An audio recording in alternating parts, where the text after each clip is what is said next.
안녕하세요. 백두산 금융연구소의 백두산입니다. 10월 2일 수요일 새벽 5시 41분입니다. 오늘 눈이 빨리 떠지기도 했고 중요한 소식이 있어서 녹화를 좀 빨리 진행할게요. 미국은 급락했고 유럽은 조금 하락했습니다. 근데 유럽 증시 문 닫고 미국이 좀 더 빠졌기 때문에 오늘 오후에 유럽 증시는 아마 하락 출발하지 않을까 싶고요. 오늘 미국 증시에서 좀 의미 있는 매도세가 처음으로 등장한 것이라고 보셔야 되겠습니다. 그래서 기술적으로 의미가 있죠. 지금까지 잔잔하게 상승이 이어지고 있었는데 잔잔한 상승 흐름을 뒤집을 만한 반전의 신호는 등장하지 않았다. 어떤 강력한 매도세가 없다라 말씀드렸는데 어젯밤에 그런 의미 있는 매도세가 처음으로 등장한 겁니다. 기술적으로 의미가 있다라고 볼 수가 있습니다. 기술적인 이야기는 좀 이따가 하고요. 일단 악재부터 좀 살펴보겠습니다. 우리가 알고 있던 이스라엘과 하마스의 기존 전쟁이 있었죠. 근데 그게 거기에 이란이 이제 본격적으로 끼어들면서 전쟁이 확전됐습니다. 사실상 새로운 이슈의 등장, 새로운 전쟁의 시작이라고 봐도 되지 않을까 싶습니다.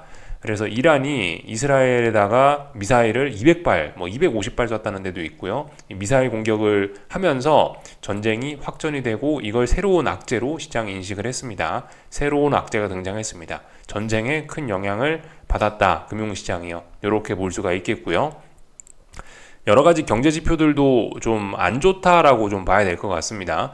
유로존 물가지표 예상에 부합한 거 좋긴 한데 부합했으니까 좋긴 한데 이거를 좀 시장은 안 좋게 좀 해석을 하는 것 같더라고요.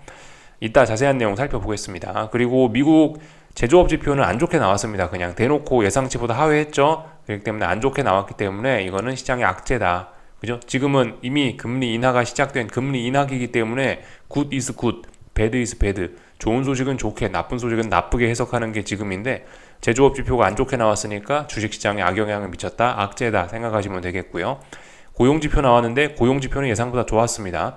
근데 이 부분은 지금 시장 분위기가 안 좋았기 때문에 별로 이 시장에서 주목받지는 못한 것 같습니다. 아무래도 분위기가 안 좋은 날은 어쩌죠? 분위기가 안 좋은 날은 악재는 크게, 호재는 작게 반영될 수밖에 없을 겁니다.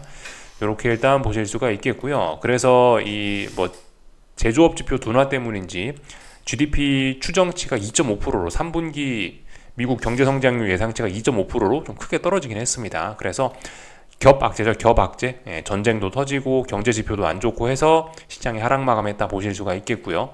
언론사 기사들 좀 보겠습니다. 이게 시간이 빨라갖고 아직 헤드라인이 갱신이 안 됐는데 여기 많이 본 뉴스 이 화면만 좀 보면 될 것 같아요. 나스닥 중동 전면전 우려의 급락, 전쟁 때문에 시장이 하락했구나 볼 수가 있겠습니다.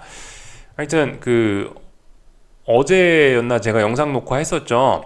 시장 분위기가 익스트림 그리드까지, 매우 탐욕까지 달아올랐다, 좀 주의해야 된다, 그런 이야기를 좀 말씀을 드렸던 것 같은데 익스트림 그리드 찍자마자 하여튼 전쟁이 터지고 참 시장이 어떻게 돌아가는지 참 정말 신기합니다.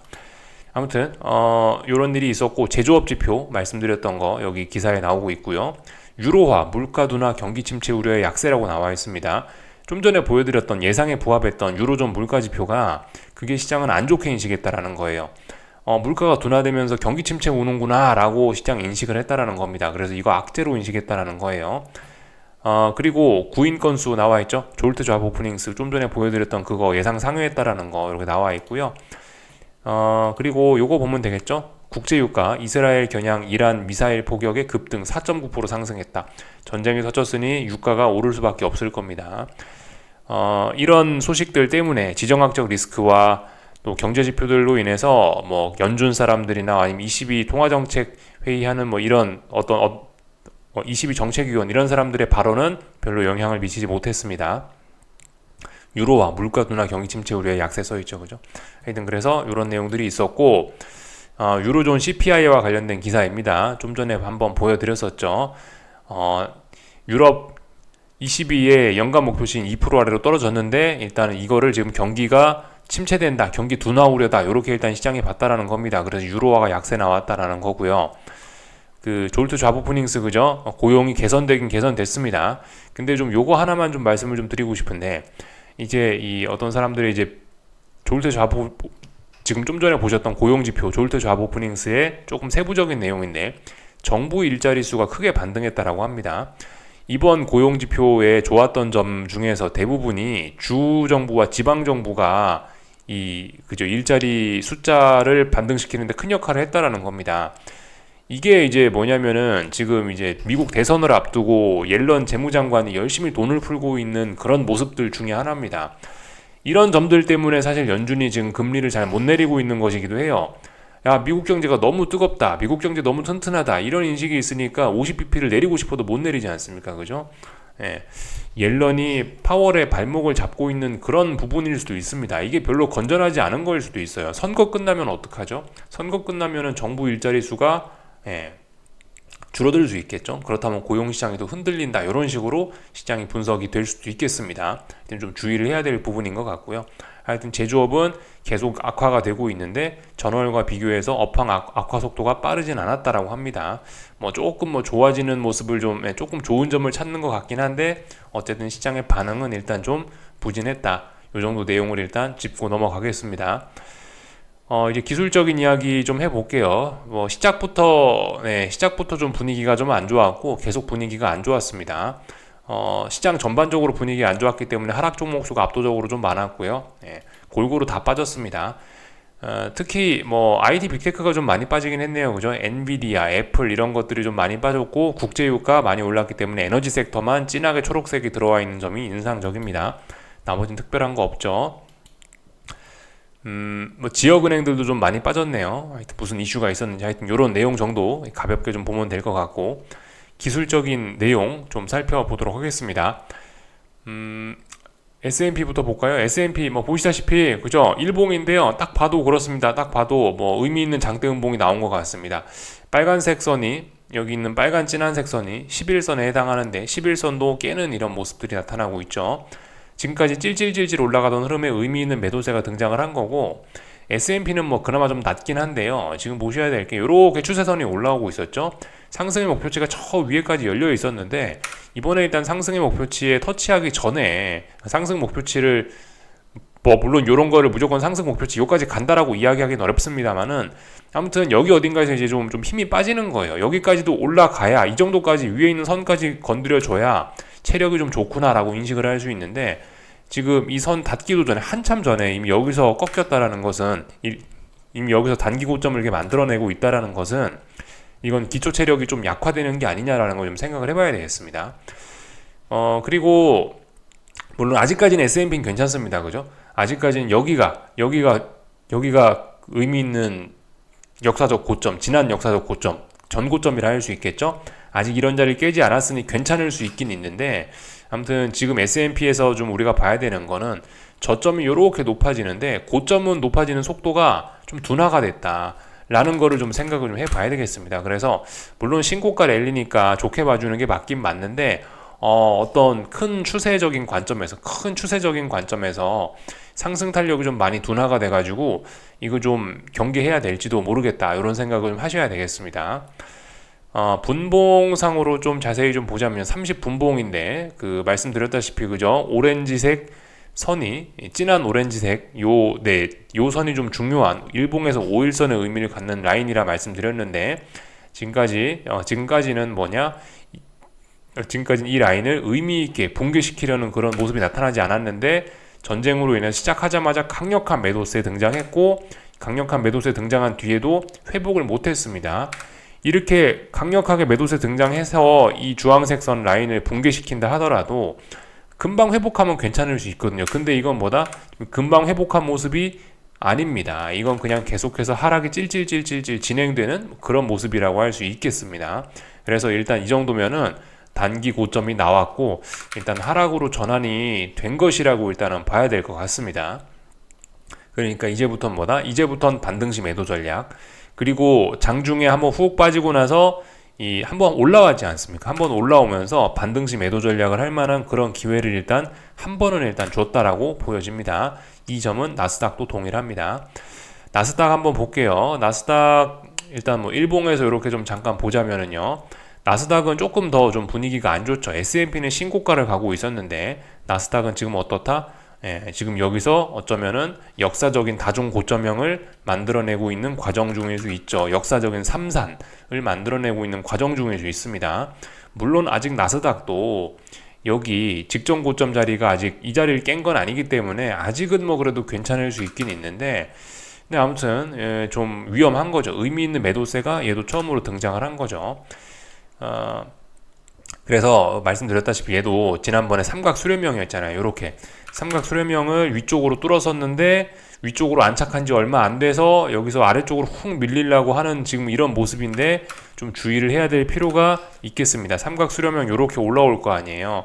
이렇게 올라오는 요게 다 속임수였을 가능성을 염두를 해야 되겠습니다. 그렇다면 생각보다 시장이 빨리 내려올 수도 있습니다. 경계를 해야 될 시점. 물론 그 지난번에 말씀드렸다시피 여기 이 정도 자리가 여기 어딘가가 어떤 매물대입니다. 어떤 중요한 지지선, 저항. 하여튼 이 자리가 좀 중요한 마디 가격, 대략적으로 그렇게 표현을 할 수가 있겠는데, 이 자리를 진짜, 지난번에 이 자리를 넘지 못해서 사거래일 동안 여부로 횡보했다 넘어간 거죠. 이번에 하락을 할 때도 이 자리 부근에서 한번 버벅버벅 거릴 수는 있습니다. 하여튼 이 자리가 또 중요한 자리다. 지금 중요한 자리 어쨌든 아직까지 지키고 있어 괜찮은데, 말씀드렸다시피 그죠? 이 어떤 삼각 수렴형을 만들어내서 위쪽으로 올라간 지 얼마 안 돼서 어떤 전환의 신호, 어떤 강력한 매도세가 나온 거는 일단 좀 중장기적으로 봤을 때 심상치 않은 신호이긴 합니다. 다만 아직 이런 자리들을 깬 건 아니다. 그죠? 이런 자리들이 지지력이 될 수는 있다. 근데 조금 전에 막 이제 하락 전환 신호가 나왔으니 저런 자리가 무사하지 못할 가능성이 있다. 이 정도 생각하시면 되겠죠? 나스닥 30분봉입니다. 진한색, 오렌지색 선이 이렇게 올라오고 있었다. 이것도 그죠? 이것도 다 말씀드렸던 그런 부분인데, 지금까지는 이 라인을 깬 적이 없었다. 근데 어젯밤에 어젯밤이라 표현하는 게 맞네요. 그죠? 시작하자마자 강력하게 이 자리를 붕괴시켰고, 장중에 이 자리 붕괴된 걸 확인을 했다. 그래서 보시다시피 반등시 매도 전략의 기회는 이 정도 자리였을 거다. 한 번 기회가 일단 왔던 거고, 앞으로 또 기회가 또 더 있을 수 있습니다. 하여튼 반등시 매도 전략으로 일단은, 그래서 대응 전략을 스위치 바꾸면 전환하시면은 된다. 뭐 이런 겁니다. 그게 일단 정석적인 관점이라고 볼 수가 있겠네요. 러셀 지수도 뭐 당연히 꺾였고요. 뭐 굳이 러셀 지수는 보지 않겠습니다. 하여튼 변동성 지수가 그래서 많이 올라왔죠. 예. 변동성 지수 차원에서도 좀 경계를 하셔야 될 점이 있다 말씀드렸습니다. 이 중요한 자리들, 어떤 중요한 라인들을 지금 다 안착을 하고 있어요. 일봉상에서 보시면은 여기 빨간색 선이나 초록색 선들을 다 안착을 하고 있는데, 21선, 61선 이런 선들을 다 안착을 하고 있는데, 지금 이 자리는 뭐다? 오랫동안 에너지가 많이 수렴이 돼 있었다라는 의미입니다. 지금 이평선들이 다 모여 있잖아요. 그리고 어쨌든 이 정도면 대략적으로 오랫동안 횡보하고 박스권 보인 거란 말이에요. 이건 무슨 의미다? 이거는 횡보했다. 에너지가 많이 누적되어 있다. 이겁니다. 누적된 에너지가 어느 쪽으로 튀어오르냐? 위로 튀어오르기 시작한 겁니다. 경계해야 될 필요가 있겠죠. 변동성이 막 튀어오르고 있고, 변동성 지수도 뭐다? 이제 어떤 상승으로 전환은 이미 사실 그 전날 지난주가 아니고 주 초반에 이미 했었고, 눌림시 매수 이미 첫 번째, 오늘이 이제 눌림시 매수 이제 첫 번째 시세가 벌써 시작이 된 거죠. 위쪽으로 잘 올라가고 있다. 변동성이 확대가 되고 있다. 근데 지금 변동성이 이제 어떤 힘을 잘 모으고 있기 때문에 좀 추세적으로 살아나는 거 경계를 해야 될 그런 시점입니다. 주의해야 된다. 이런 이야기를 드려봤습니다. 애플이라든가 다른 종목들도 대부분 다 비슷합니다.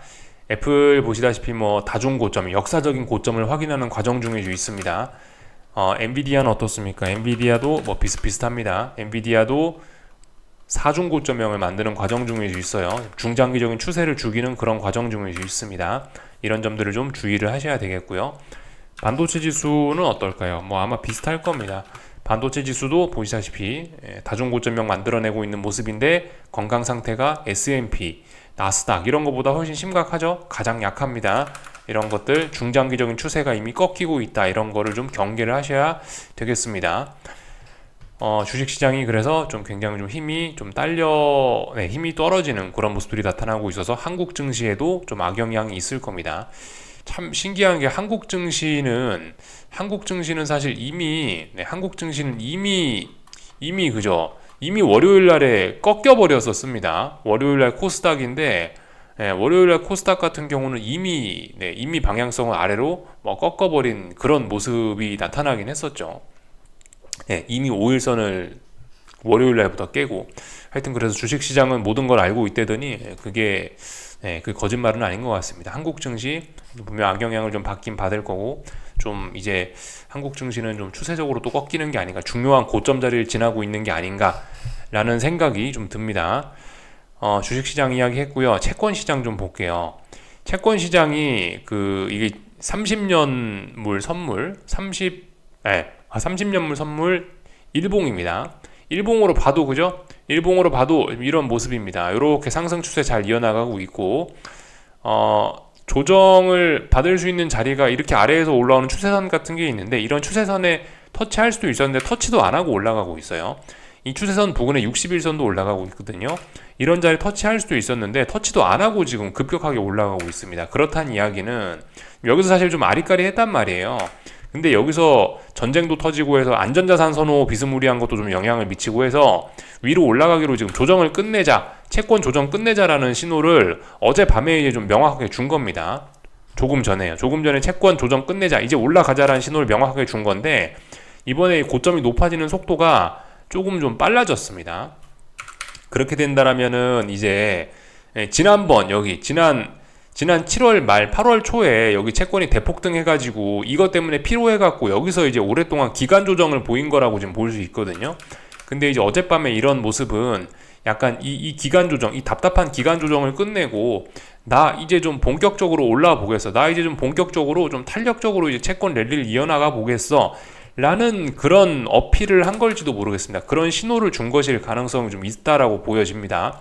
그렇기 때문에 이 채권의 돈쏠림이 좀 앞으로 채권의 돈쏠림이 지금까지는 답답했는데 이게 좀 탄력적으로 올라갈 수도 있다라는 생각을 해야 될 것 같습니다. 조정이 좀 더 길어질지도 모르겠다 싶으면서 좀 봤는데 한동안 너무 반등이 없길래 30분봉으로 본 모습입니다. 이게 탄력적으로 튀어줄 자리에서 안 튀어 오르길래 왜 그런가, 이거 아직 조정이 안 끝났나 의심하고 있었는데 어젯밤 의미 있는 매수세가 이렇게 나온 거죠. 참고로 채권 시장 같은 경우는 움직임이 사실 좀 먼저 나왔습니다. 여기서부터 요까지 올랐거든요. 맨 처음에 이게 유로존 물가지표 나오자마자 올랐어요. 전쟁하고 상관없이 먼저 움직이고 있었습니다. 그런데 전쟁 터지니까 더 올라갔어요. 장중에 안전자산 선호 약간 그런 개념.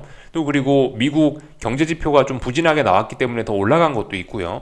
이래저래 지금 채권이 갑자기 확 탄력을 받게 됐습니다. 그래서 여기서 하도 탄력을 못 받길래 채권의 조정이 좀 더 지속되려나 라는 생각을 좀 했었는데 이슈를 터뜨리면서 급격하게 지금 이제 위쪽으로 올라가고 있기 때문에 이거 그렇다면 앞으로 채권의 조정 그죠? 요렇게 채권 조정은 끝나고 좀 탄력적인 상승이 이어지는 게 아닌가 우리 생각을 해봐야 되겠습니다. 그렇다면 이렇게도 생각해 볼 수가 있겠죠. 주식과 채권의 자산 배분 관점에서 지금까지 주식이 올라가면 채권이 떨어지고 채권이 올라가면 주식이 떨어졌잖아요. 채권이 급격하게 오를 가능성 지금 일단 우리가 확인을 한 거죠. 그렇다면 상대적으로 주식이 급격하게 빠질 가능성도 생각해 봐야 되겠습니다. 이런 점들 좀 생각해 보실 필요가 있겠다 싶습니다. 하여튼 요거는 10년물 채권인데요. 10년물 채권도 이렇게 일단 위쪽으로 잘 가고 있다. 이런 모습, 다들 조정을 끝낸 그런 모습입니다. 그리고 환율 좀 살펴보자면요. 달러 강세가 나왔죠. 그죠? 유로존 CPI가 어쩌고저쩌고 마음에 안 든다 그러면서 유로존 경기가 둔화된다. 유로존 물가가 너무 낮다 이러면서 그래서 유로존이 부진하다 이러면서 이제 유로화가 약세가 나왔고요. 채권 시장이 상승한 그 시점에 같이 움직였습니다. 얘도요. 얘도 미리 움직이고 있었어요. 먼저. 그래서 지금 보시다시피 유로화도 오랫동안 여기서 횡보를 하고 있었고요. 그러다가 유로존 CPI 보면서 아래쪽으로 한번 쏟아냈고, 그리고 전쟁 터졌다 이러면서 안전자산 선호 나타나면서 달러 강세 나타나면서 유로화가 더욱더 떨어졌죠. 그래서 유로화도 어젯밤 뭘 했냐, 횡보하다가 아래쪽으로 일단 방향성을 정했다라고 보여집니다. 단기 고점은 나왔고요. 일단은 전환 신호가 나왔다라고 봐야 되지 않겠나 싶습니다. 그래서 한동안 좀 고민이 좀 됐었죠. 이게 유로화가 여기가 박스권 상단인데 여기서 위쪽으로 한번 좀 올라가는 거 아니야, 추세적으로. 그런 걸 생각할 수 있었는데 여기서 결국은 못 넘었습니다. 그래서 다시 달러 강세가 나타나려고 하는 것 같아요. 주의해야 됩니다. 지금 요렇게 박스권, 장기 박스권인데 만약에 지금 이렇게 올랐던 게 속임수였다면은 지금 이 엄청나게 에너지가 수렴되어 있는데 이게 아래쪽으로도 나올 수 있습니다. 주의를 할 필요가 있겠습니다.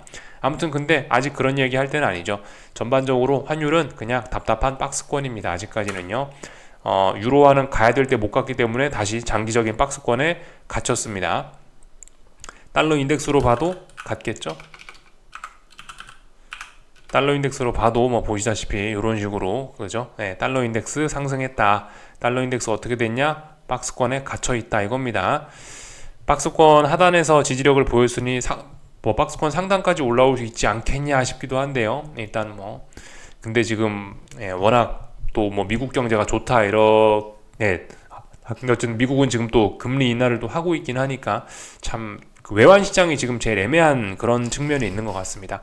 그래서 다 말씀을 좀 드린 것 같고 어젯밤 원자재 시장에는 약간 좀 안전자산 선호 이런 것들이 좀 약간 영향을 미친 것 같아요. 달러가 강했는데도 불구하고 원자재들이 쭈르시 다 강했죠. 근데 제가 보고 있는 원자재들이 구리, 국제유가, 금 이렇게 세 가지인데 보시다시피 세 가지가 다 올랐습니다. 약간 전쟁과 관련된 친구들이 다 오르긴 했거든요. 다른 원자재들은 어떤지 제가 잘 아직 안 봤는데 일단은 뭐 구리라든가 국제유가라든가 얘네는 다 올랐습니다. 전쟁에 연관돼서 좀 올라간 것 같아요. 뭐 전면전 난다 뭐 그러면은 이제 구리 가격이 좀 오르긴 하거든요. 아시다시피 뭐 총알, 포탄 이런 것들이 구리를 이제 많이 필요로 하기 때문에 만드는 데 있어서 그래서 뭐 전쟁 난다 그러면 구리값 오르는 경우가 있긴 있습니다. 물론 뭐 지금 중국이 강해서 구리값 오르는 것도 있겠고요. 하여튼 원자재들은 달러 강세에도 불구하고 올랐다. 지정학적 리스크 때문에. 금값은 안전자산 선호 때문에 올랐을 거고요. 국제유가는 뭐 아시다시피 그죠? 산유국에서 전쟁이 나니까 국제유가 올랐을 거고요. 그래서 국제유가는 뭐 보시다시피 이제 굉장히 좀 혼란한 그런 구간이 됐습니다. 이거 아래로 빠진다라고도 못하겠고 위로 올라간다라고도 말씀을 못 드리겠습니다. 이 위에서 내려오던 강력한 매도세들이 있기 때문에 이거를 쉽게 올라간다라고 말씀도 못 드리겠고 이거 전쟁 때문에 아래쪽으로 내다 꽂는다라고도 말씀 못 드리겠고 참 애매해졌습니다. 전쟁 안 났으면 계속 아래쪽으로 갈 수 있었는데 갑자기 전쟁으로 인해 지금 확 튀어 올라가지고 이거는 그냥 거대한 혼조세로 보시는 게 좋을 것 같습니다. 다만 어쨌든 장대 양봉이 나왔으니까 일단 하락 제한적 요렇게 일단 볼 수가 있겠습니다. 당분간은 일단 국제유가는 제 생각에 일반 보통 분들은 그냥 안 건드리시는 게 좋지 않을까. 나는 좀 자신 있다, 매매에 자신 있다 하시는 분들이 하시는 거지. 국제유가 변동성이 커가지고 좀 안 건드리는 게 좋지 않을까 싶습니다. 좀 너무 위험해졌죠. 변동성이 너무 커져서요. 요까지 보면 될 것 같습니다. 하여튼 한국 증시는 뭐 먼저 얻어맞기 시작했고 아마 오늘 좀 부진하겠죠. 이미 뭐 전환은 월요일날 시켜놨고 이 전환이 좀 굳혀지는 계기가 되지 않을까 싶습니다. 여기까지 하겠습니다. 궁금한 거 리플 남겨주시고요. 오늘 저녁에 뵙도록 하겠습니다. 여기서 마치겠습니다.